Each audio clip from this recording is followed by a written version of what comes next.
Hey everybody, welcome back for another Lydia Deetz cosplay tutorial. This time I'm going to show you how I made her wig.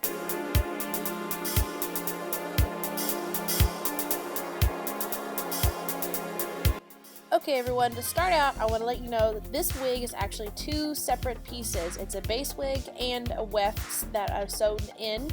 Now this base wig is the Helios from Epic Cosplay Wigs.com. And the weft is a 15-inch weft extension in black. Both wig and extensions are in black. Now, those are some of the materials that you'll need for this. So the first thing you want to do is to go ahead and grab your wig, put it on your wig base, and start sectioning off the hair.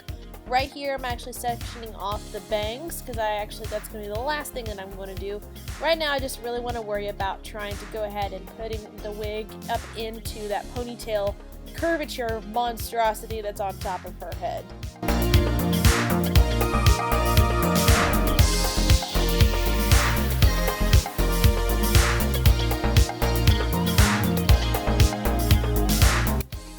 Go ahead and section off a very small couple pieces of hair that are around the crown part, top of the wig. This is basically what's going to go in the basic toilet paper tube-like thing that makes her ponytail stick straight up on her hair, because you have the rest of her wig down and half of it up. It's a half up, half down type of hairstyle. So go ahead and section this part off and make kind of a little bun or a ponytail. Now go ahead and grab your 15-inch weft extension and basically fold it into itself 3 times. And you will be doing a zigzag stitch over the top of it, because the weft itself is longer than the opening of the cardboard tube that I'll show you how to make here in a minute. To make the hair ponytail that comes out of the top, I went ahead and folded on itself 3 times and did a zigzag stitch over to go ahead and secure that down, basically making a much smaller weft with thicker hair.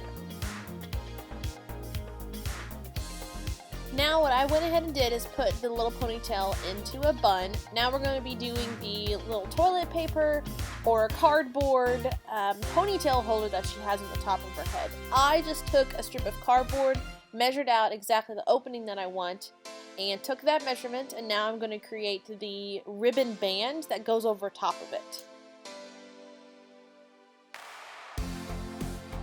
I actually took leftover lining fabric from my cape tutorial video and a 1.5 inch wide pink ribbon and just laid it over each other, going to iron it down, and then just zigzag over top of it to make that ribbon look that's going to go around the cardboard piece that goes on top of her head.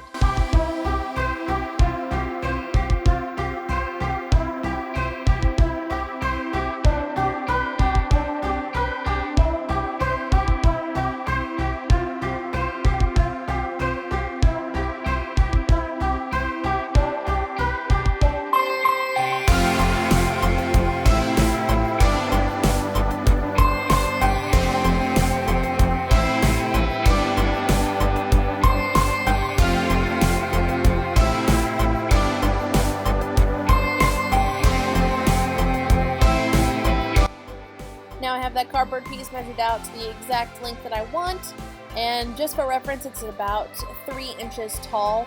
I don't quite remember what the circumference of it is, but I went ahead and picked out the best part of the ribbon thing that I have and hot glued it down. Really simple, nothing crazy. Just kind of tuck the edges up underneath of it and cut off the edges and turn it up on itself. Hot glued that down too. Really simple. It's just stuff that I had basically laying around.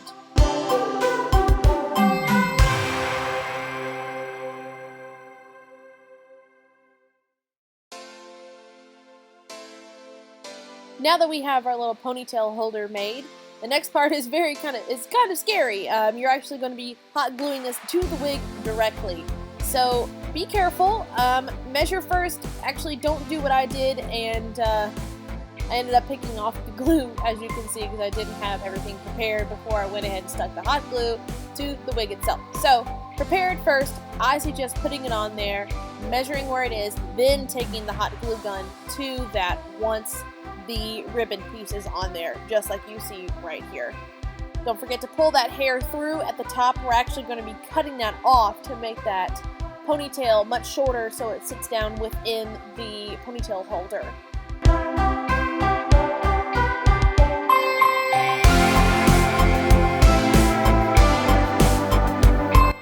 Go ahead and take your scissors and clip off the rest of that hair that's sticking out of the ponytail holder. Make sure everything's glued down nice and secure. And we're on to the next step by adding the wefts now to the inside of the ponytail holder. This spot is actually kind of tricky because you have to glue it in as you place it, so please be careful, don't burn yourself. This is a big trial and error process, trust me. So just take it slow, glue the inside of your weft to the inside of your ponytail holder, and don't glue your fingers. Make sure you push it all the way down to the bottom of the ponytail holder so it hits the base of the wig.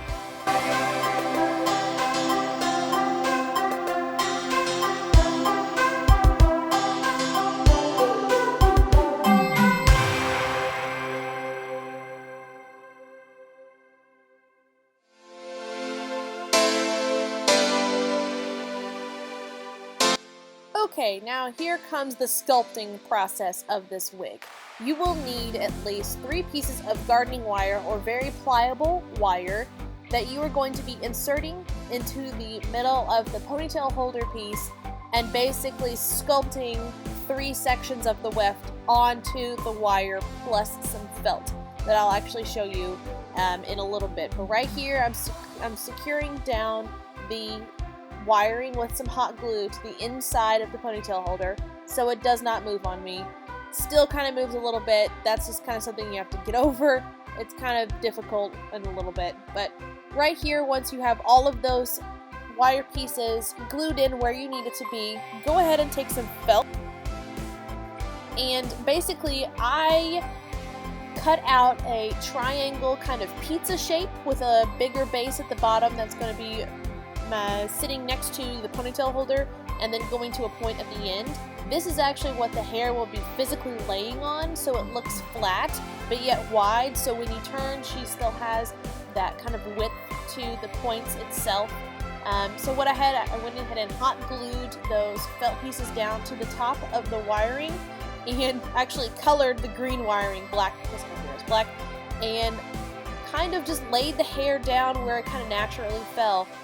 Definitely want to be spraying and kind of teasing and spraying your hair along as you're doing this, because from here it's actually going to be a hair sculpture, not necessarily hair anymore. So you really want to focus on spraying down the hair a whole lot so it helps you with this process.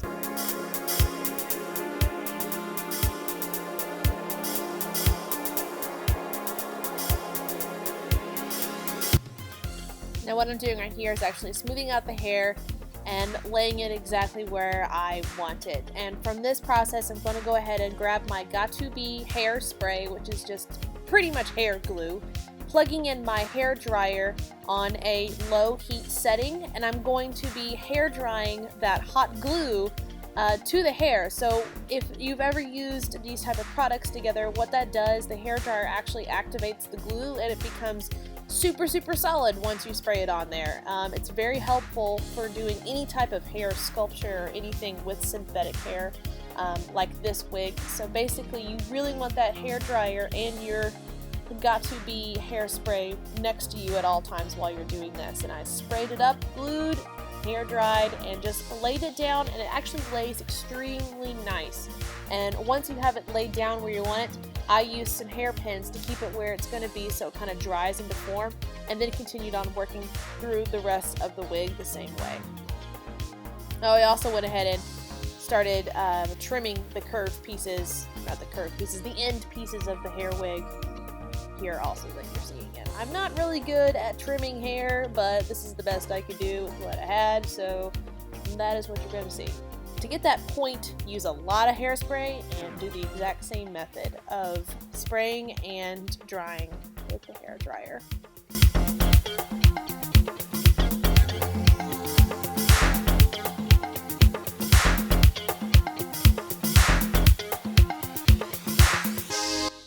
Once your hair is pretty much glued to itself, go ahead and take your hot glue gun, put some hot glue on that felt, and very gently glue that hair to the felt that's on top of the wire. Pretty much this becomes so stiff you can bounce a coin off of it, which is actually exactly what I wanted with this hair, because I didn't want it to move at all, because this is pretty much a sculpture. So once that's there, I went ahead and did the same thing, started spraying and drying again to make sure that nothing moves on this thing. It's really, really helpful anytime you're doing a hair sculpture like this.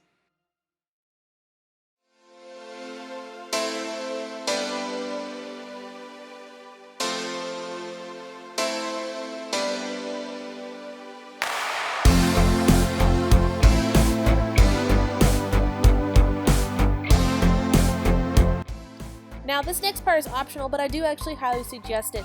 What I ended up doing is cutting up an old black hairnet, and I'm actually going to be spray gluing on the hairnet to the top part of these ponytails because I don't want any flyaways. And with this, you are able to kind of wrap it up and glue it to itself, and it doesn't come off if you use the same spray and hair dry method. So this is just basically protecting all of the flyaways that would come up if at conventions when you're out in the elements. So this is actually pretty, it was pretty handy that I thought of this. Plus it keeps that tip nice and crisp, so it has that good, clean cartoon look that's from the actual show.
Once you finish one little hair weft, the rest actually start becoming a little easier.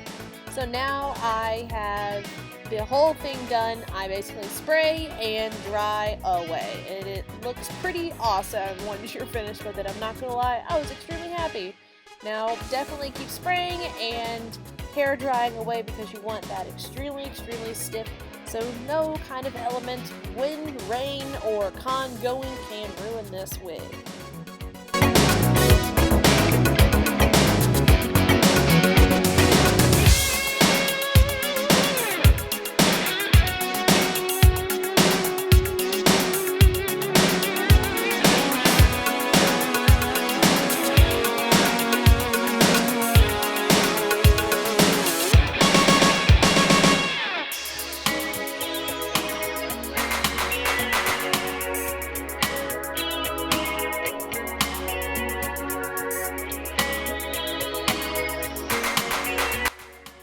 Actually ended up super happy with how this looks, and it actually holds up extremely well at conventions. I've already worn it to about 3 events right now, and it's still looking just as pristine. So let's move on to the bangs. Now, the Lydia Deetz bangs are a little different pertaining which movie or cartoon you're watching. This wig, actually, the bangs are really thick. I had a lot of trouble trying to style it, kind of like the movie where they're kind of spread kind of thin throughout on the forehead, so I ended up just doing kind of a blunt really short bang look, and I was actually pretty happy with it. It just required a whole lot of cutting and thinning out of the hair. So just be patient, have a really good set of scissors. I actually do not have a really good set of hair shears. I should probably get some. But basically I just took the edges and the bang part and made those shorter around the cheekbones, and then did basic, really easy blunt cut across the bangs. Made them really short and thinned them throughout. So she kind of looks like the beginning, actually towards the end of the movie, instead of more of the cartoon. That's kind of different. But if you can achieve that look, I would love to see. So definitely tag me if you make this wig. I would love to see your interpretation, because this wig was actually a personal feat of mine. I had a lot of fun doing it, but I also had a lot of trouble doing it. But it ended up looking actually pretty awesome. I'm happy to share with you guys. If y'all have any questions, please let me know in the comments below. I will definitely help out as much as possible as far as materials and how to do this. So that being said, thanks for joining for another Lydia Deetz tutorial. If you have any questions on this one or any other cosplay tutorials, leave a message below, and make sure to check out my cape and behind the scenes and as well as makeup tutorial that I will be releasing also with this whole week of Lydia. Happy Halloween, guys!